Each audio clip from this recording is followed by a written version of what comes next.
Car ఖతమైందని Revanth Reddy అన్నారు. తిరిగి వచ్చే పరిస్థితి లేదని సెటైర్లు వేశారు. అందుకే కేసీఆర్ బస్సుతో ప్రచారం చేస్తున్నారని అన్నారు. తెలంగాణ ప్రచారానికి ప్రధాని మోడీ వచ్చే ముందు రాష్ట్రానికి ఏం చేశారో చెప్పాలని డిమాండ్ చేశారు. హైదరాబాద్లో మెట్రోను మరింత విస్తరిస్తామని రేవంత్ రెడ్డి హామీ ఇచ్చారు. ఈనాడు ఈ ప్రాంతాన్ని అభివృద్ధి చేసే అవకాశం నాకు వచ్చింది.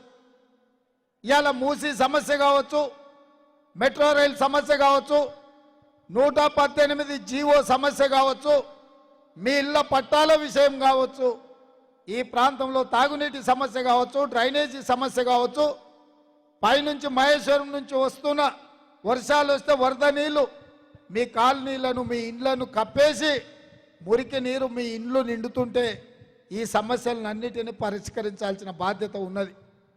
మరి దురదృష్టవశాత్తు మొన్నటి శాసనసభ ఎన్నికల్లో మల్కాజ్గిరి పార్లమెంట్లో ఏ ఒక్కరు కూడా ఎమ్మెల్యేగా గెలవకపోవడం, ఈనాడు నా దృష్టికి సమస్యలు తీసుకొచ్చే శాసనసభ్యులు లేరు ఈ ప్రాంతంలో. అందుకే మీకందరికీ కాంగ్రెస్ పార్టీ తరఫున ముఖ్యమంత్రిగా విజ్ఞప్తి చేస్తున్నా, సోదరిమణి సునీత మహేందర్ రెడ్డి గారిని మీ ప్రాంత ఎంపీగా గెలిపించండి. రోజుకు 18 గంటలు మీ మధ్యలో ఉండి మీ సమస్యలు తెలుసుకొని రాష్ట్ర ప్రభుత్వం తరఫున మీ సమస్యల్ని పరిష్కరించే బాధ్యత తీసుకుంటుంది.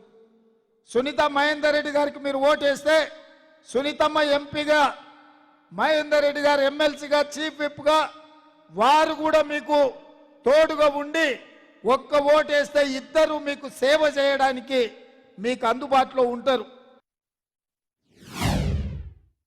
ఇవాళ ముఖ్యమంత్రిగా నాగోల్ నుంచి ఎల్బీ నగర్ నుంచి ఓవైసీ హాస్పిటల్ నుంచి చాంద్రాయన్గుట్ట నుంచి P7 రోడ్డు ద్వారా అంతర్జాతీయ ఎయిర్పోర్టుకు మెట్రో రైలు చేసే బాధ్యత నాది. ఇవాళ ఎల్బీ నగర్ నుంచి హయత్ నగర్కు మెట్రో రైలు విస్తరించే బాధ్యత నాది.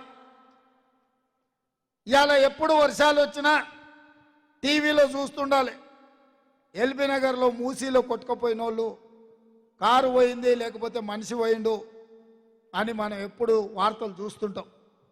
ఈ సమస్యకు పరిష్కారం చూపించాలి, ఈ సమస్యను పరిష్కరించాలి అంటే మీరు సునీతమ్మను ఆశీర్వదించాలి. రేపు నరేంద్ర మోడీ 30 తారీఖు నాడు వస్తాడంట. మా రిజర్వేషన్లు ఎందుకు రద్దు చేస్తావో జవాబు చెప్పి నువ్వు తెలంగాణకు రావాలి.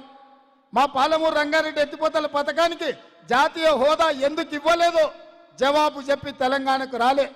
మా బయ్యారం ఉక్కు కర్మాగారం మాకెందుకు ఇవ్వలేదో జవాబు చెప్పి తెలంగాణకు రావాలి. మా రైల్వే కోచ్ ఫ్యాక్టరీ మాకెందుకు ఇవ్వలేదో మా వరంగల్ ప్రజలకు, మా తెలంగాణ బిడ్డలకు జవాబు చెప్పి రావాలి.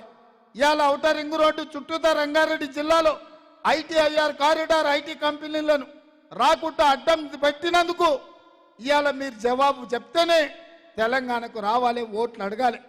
ఆయన తెలంగాణ రాష్ట్ర ఏర్పాటు ప్రక్రియను కూడా పార్లమెంట్లో తప్పు పట్టిండు. తల్లిని చంపిండు, పిల్లను బతికిచ్చిండని. మా తెలంగాణ ఏర్పాటునే అవమానించిన నరేంద్ర మోడీ మా తెలంగాణ రాష్ట్ర ప్రజల యొక్క ఓట్లు ఎట్లా అడుగుతామని నేను అడుగుతున్నా. అందుకే ఇవాళ ఈ తెలంగాణ రాష్ట్రం నుంచి బీజేపీని బహిష్కరించాల్సిన అవసరం వచ్చింది. బీజేపీని పడగొట్టాల్సిన బాధ్యత తెలంగాణ యువకుల మీద ఉన్నది. ఇక నిన్న మన ఒక ఆయన బయలుదేరిండు బస్సు వేసుకొని, కారు ఖరాబ్ అయిందంట, కార్ఖానకు పోయిందంట, కారు లేదంట, ఆయన బస్సు వేసుకొని బయలుదేరిండు. కొడుకు చెప్తున్నాడు, జర్ర కారు అనుం చెడ్డది, కార్ఖానకు పోయింది, మళ్ళీ వస్తుందని. రాదు ఇంకది, కారు మొత్తం ఖతం అయిపోయింది, కార్ఖానకు పోయింది. నువ్వు కార్ఖానాలు పెట్టంగానే ఎవడో టైర్లు పయ్యలు ఇప్పుకపోయి జుమెరాత్ బజార్లు ఎప్పుడో అమ్మేసిండు. కారు తూకం కింద అమ్మిండ్రు నాయన, ఇంకా మళ్ళీ మీ కారు రాదు. ఇక బస్సులో తిరిగేటాయన చూస్తుంటే తిక్కలోడు తిరణాలకు పోతానంట, ఎక్కనికనే దిగనికనే సరిపోయిందంట. చంద్రశేఖరరావు బస్సులో తిరుగుతుంటే నిన్న మన మహబూబ్నగర్ పోయిండు, ఆ నుంచి నాగర్ కర్నూలు పోయిండు, గంతకంటే ముందు పక్కనే సూర్యాపేట పోయిండు, మిర్యాలగూడెం పోయిండు, మన భువనగిరి వచ్చిండు. ఇక ఆయన ఎక్కనిక దిగనిక నలుగురు పట్టుకొని దించాల్సి వస్తుంది, 6 మంది పట్టి ఎక్కియాల్సి వస్తుంది. ఏం పొడిచినవా?